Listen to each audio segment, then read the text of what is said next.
Class 8 geography कल जहाँ तक पढ़े थे अब उससे आगे है। Proxima Centauri the star closest to our solar system is 4.3 light years from us.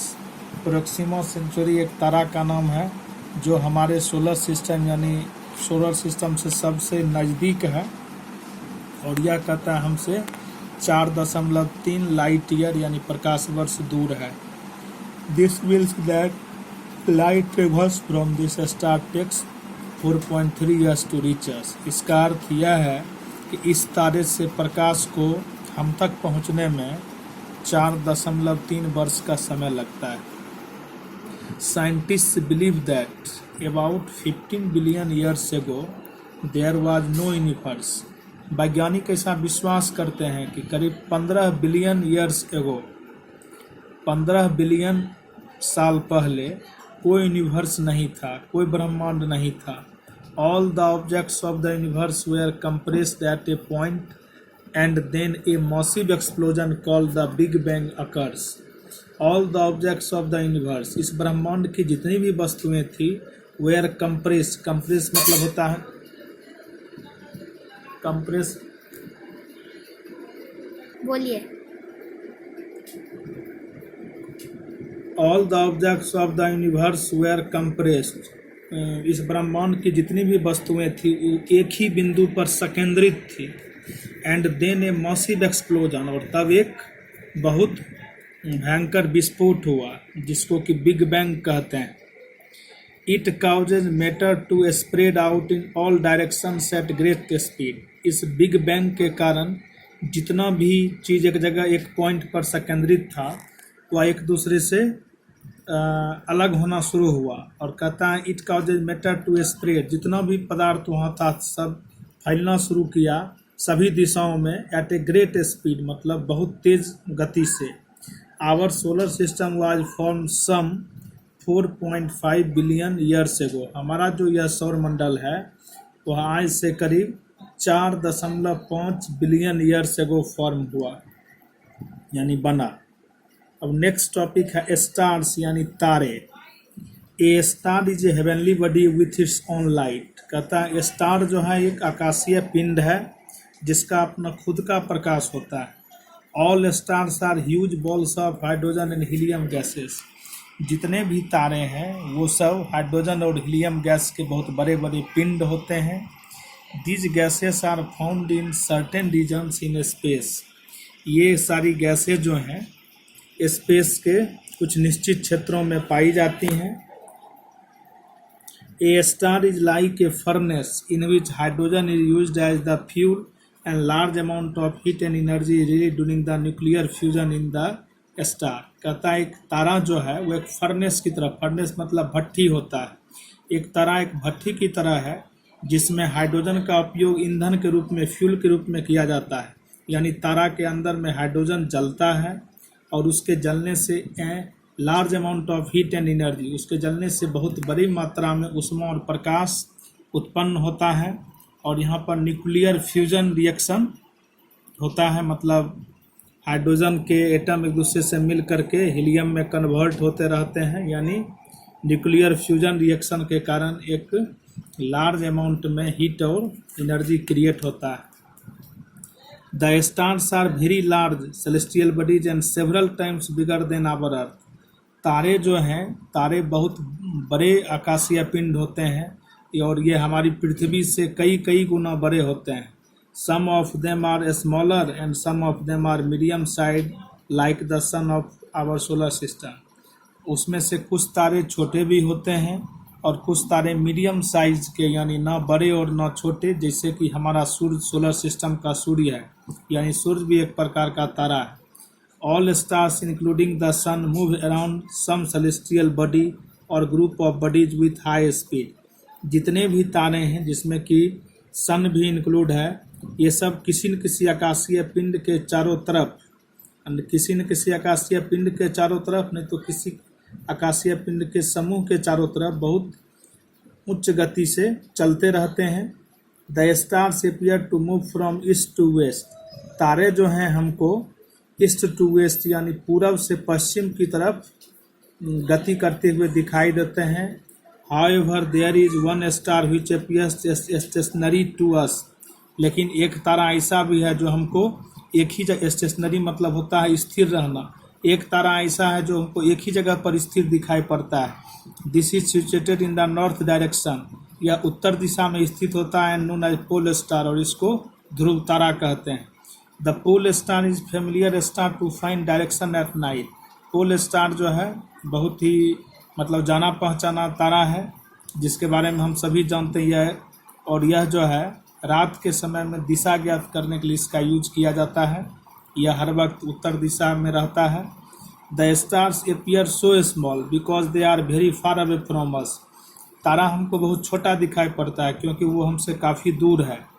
Stars seem twinkling due to atmospheric refraction and other disturbances in atmosphere. तारे हमको ट्विंकलिंग करते दिखाई पड़ते हैं, यानी टिमटिमाते हुए दिखाई पड़ते हैं। इसमें कुछ वायुमंडलीय घटनाओं का योगदान होता है, जिससे रिफ्रैक्शन यानी अपवर्तन, वायुमंडलीय अपवर्तन और एटमॉस्फेयर के कुछ डिस्टर्बेंस के कारण वे हमको टिमटिमाते हुए दिखाई पड़ते हैं। नेक्स्ट टॉपिक है galaxies. In the universe there are billions of stars. इस ब्रह्मांड में बिलियंस ऑफ स्टार्स हैं।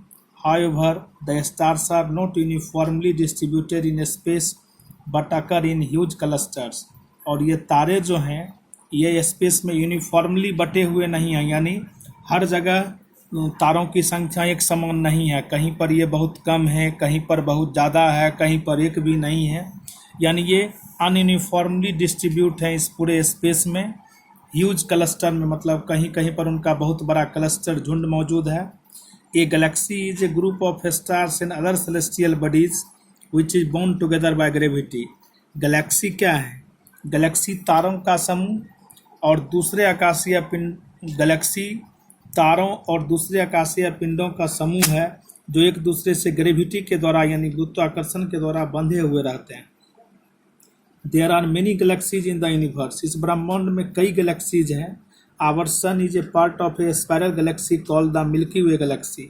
हमारा सूर्य जो है वह जिस गैलेक्सी का भाग है वो उसको स्पाइरल गैलेक्सी यानी सर्पिल गैलेक्सी या उसी को मिल्की वे गैलेक्सी भी कहते हैं।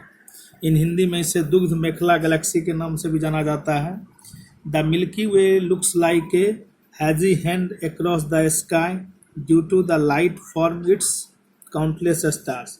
कहता है मिल्की वे को जब हम आकाश में देखते हैं तो वो हैजी हैंड की तरफ दिखाई पड़ता है, क्योंकि due to the light from its countless stars. इसमें जो अनगिनत तारे हैं उससे जो प्रकाश निकलता है उसी के कारण वह दिखने में ऐसा लगता है।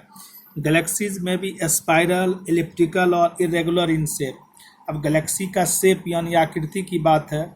कुछ गैलेक्सी स्पाइरल यानी सर्पिल होती है, कुछ इलिप्टिकल होती है यानी लगभग अंडाकार शेप में, और कुछ का शेप इरेगुलर होता है यानी वो बड़ा ही बेढंगे शेप में रहता है। अब यहाँ पर दो टिटबिट है। सबसे first titbit, you may be able to count 3000 stars in the sky with the naked eye. कहता है कि हम अपनी नंगी आँख से यानी आँख पर बिना कुछ लगाए इस आकाश में लगभग 3000 तारों को गिन सकते हैं। With the help of most powerful telescope in the world you may be able to count 20,000 million stars. और कहता है कि जो सबसे शक्तिशाली टेलीस्कोप यानी दूरबीन होता है उसकी मदद से हम लगभग 20,000 तारों को 20,000 मिलियन स्टार्स 20,000 मिलियन स्टार्स को काउंट कर सकते हैं। अब सेकेंड टिटबिट है, the ancient Romans called the band of stars road of milk. This is the reason that we named its milky way. The ancient Roman यानी पुराने ज़माने में रोमन लोग जो थे बैंड्स ऑफ यानी स्टार का जो बैंड होता था उसको रोड ऑफ मिल्क कहते थे। This is the reason that we named it Milky Way. इसीलिए हमारे गैलेक्सी का नाम मिल्की वे है। अब है कॉन्स्टिलेशंस जिसको इन हिंदी में हम तारामंडल कह सकते हैं। A constellation is a group of stars which are arranged in a pattern resembling some recognizable figure. Constellation जो है वह भी तारों का ही समूह होता है, लेकिन वे इस ढंग से पैटर्न में रहते हैं कि उनका पैटर्न किसी न किसी फिगर से मिलता है, जबकि गैलेक्सी के साथ जनरली ऐसी बात नहीं होती है। गैलेक्सी किसी आकृति से मैच नहीं करता है और गैलेक्सी में तारों की संख्या भी ज़्यादा होती है, कॉन्स्टिलेशन में तारों की संख्या कम होती है। तो कहता है कॉन्स्टिलेशन तारों का समूह है, वो इस प्रकार से अरेंज रहते हैं जो उनकी एक आकृति बनती है जिसको पहचाना जा सकता है। Many of the stars which you have seen in dark night sky are found in groups resembling certain shapes. अधिकांश तारे जो हम रात के समय आकाश में देखते हैं वो किसी न किसी ग्रुप से संबंधित होते हैं, किसी न किसी ग्रुप जैसी उनकी आकृति बनती है। These groups of stars are known as constellation. तारों के ऐसे समूह कॉन्स्टिलेशन कहते हैं। All the members of a constellation always stay together. एक कॉन्स्टिलेशन के जितने भी सदस्य होते हैं वे हर वक्त एक साथ रहते हैं। The position of each member of constellation is fixed, और कॉन्स्टिलेशन के हर एक मेंबर का पोजीशन भी जो होता है वो एकदम फिक्स्ड रहता है।